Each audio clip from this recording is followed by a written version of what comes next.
It's 4:30 p.m. here in Seoul. I'm Devin Whiting at the Arirang News Center, and we're breaking into our regular programming to bring you today's briefing from the South Korean health authorities.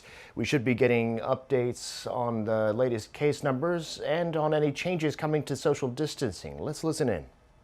브리핑을 시작하겠습니다. Now we will start the regular briefing. Today's briefing will be presented by Mr. Son Young-rae from Central Disaster Management Headquarters. We will also be providing sign language translation. First, we will hear from Mr. Son Young-rae about the countermeasures against COVID-19.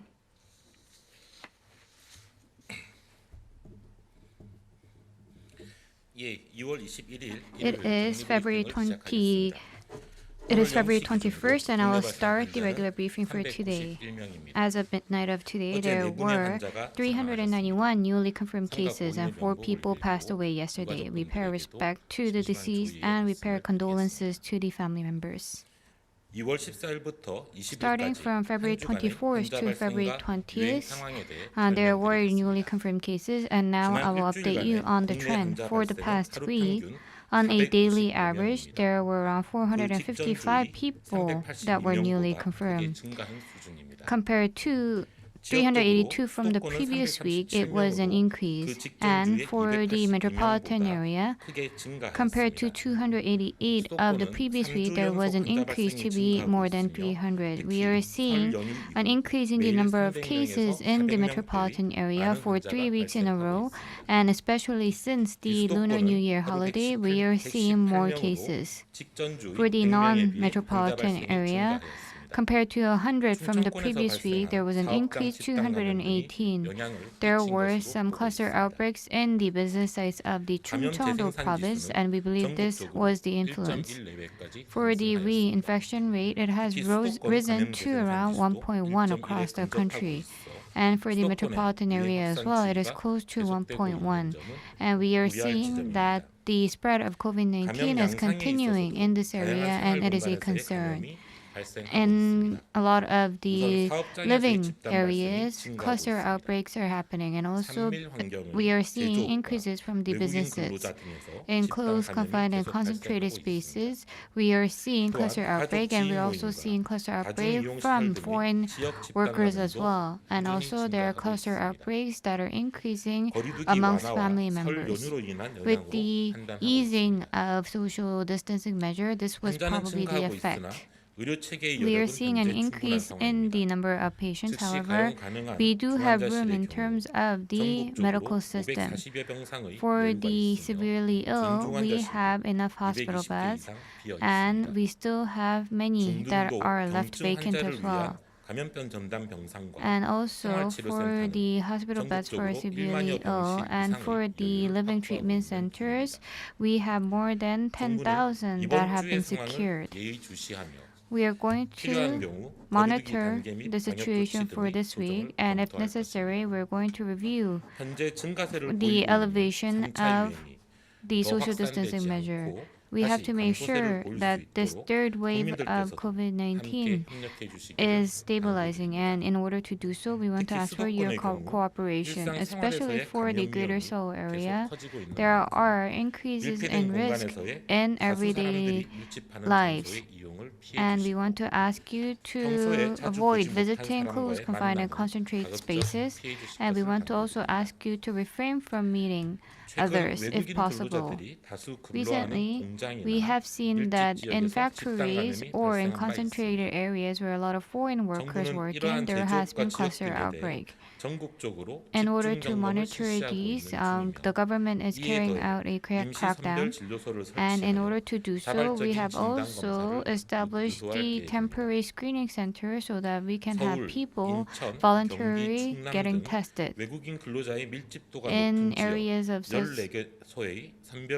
where a lot of foreign workers work in, such as Seoul and Gyeonggi area and Incheon, we're going to establish more centers, and if necessary, depending on the decision of the local governments, we will be establishing more screening centers as well.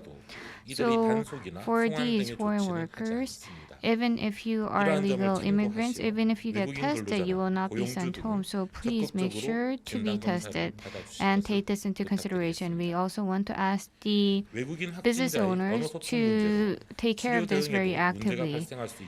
Sometimes there are cases where the language barrier may cause difficulty in treatment of the foreign personnel. So we are also facilitating this so that there are no language barriers. We have separate living treatment centers that are dedicated for the foreign personnel. And also we have one in the metropolitan area and 3 in the non-metropolitan area so that these centers could be spread out.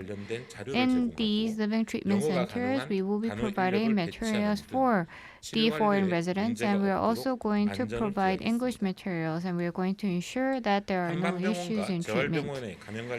And now I will explain to you about the rehabilitation centers. So recently there were hospitals such as rehabilitation centers and the special herbal hospitals that were treated as long-term care hospitals where we found cluster outbreaks in. So we're going to monitor them more closely. For the Oriental medicine hospitals where a lot of people are staying for a long time, it could be especially risky. So we're going to ask the working staff members to be tested at least once a week. In order to support disease control, we're also applying the same measures that we are applying to the general hospital as well. Next is the support for the epidemiology research. In order to curb the spread of COVID-19, we have to make sure that we carry out research rapidly and also make sure to find those that have been in contact. And in order to do so, we have to make sure that we are gathering and analyzing data as soon as possible. And last year, we have gathered the cell phone data and the credit card payment data, and we are using them for analysis. The Disease Control Authority, through this support system, will find out the pathway of the COVID-19 patient, and we can actually analyze it very quickly by gathering this data.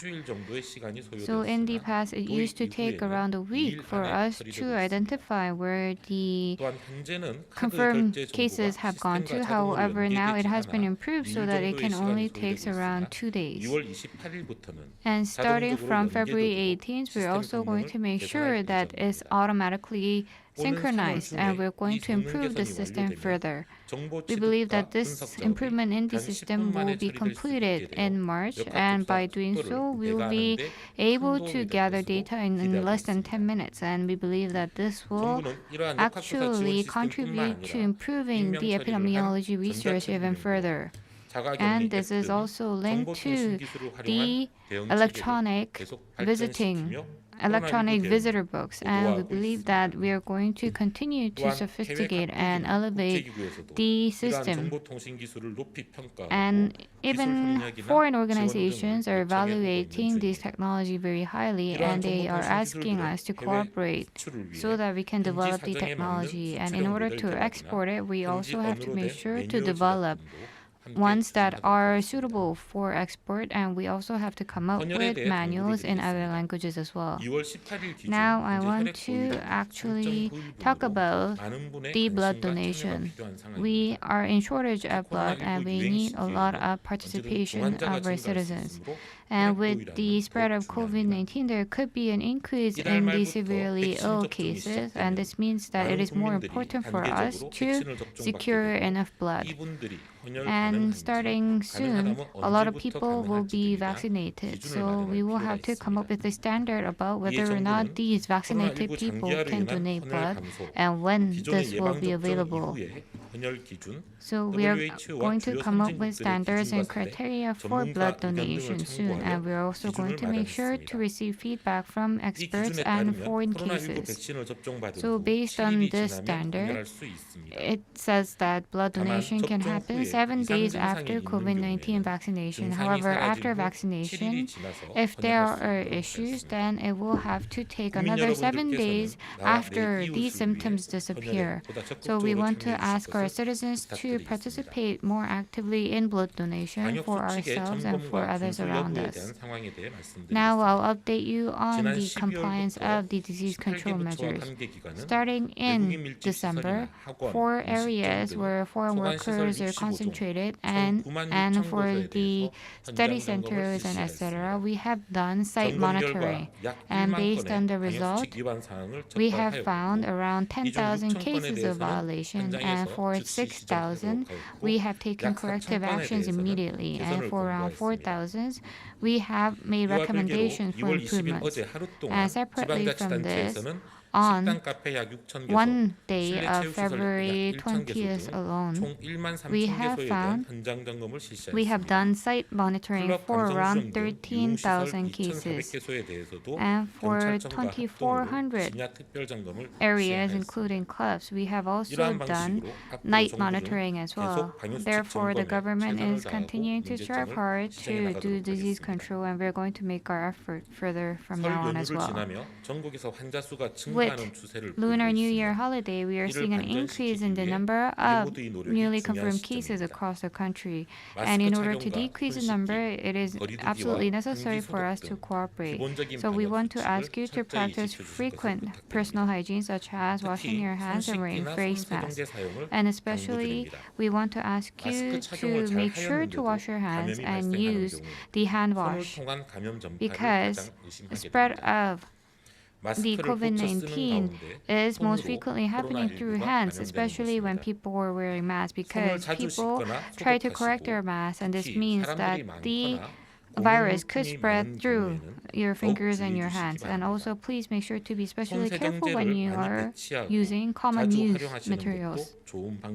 It is also a good way for you to have hand wash being placed in a lot of areas so that you can use it more frequently. So we have seen these hand wash disappearing in the public places, and that is why we are emphasizing it this time. And it is also important for us to always wear face masks and also to wash our hands frequently.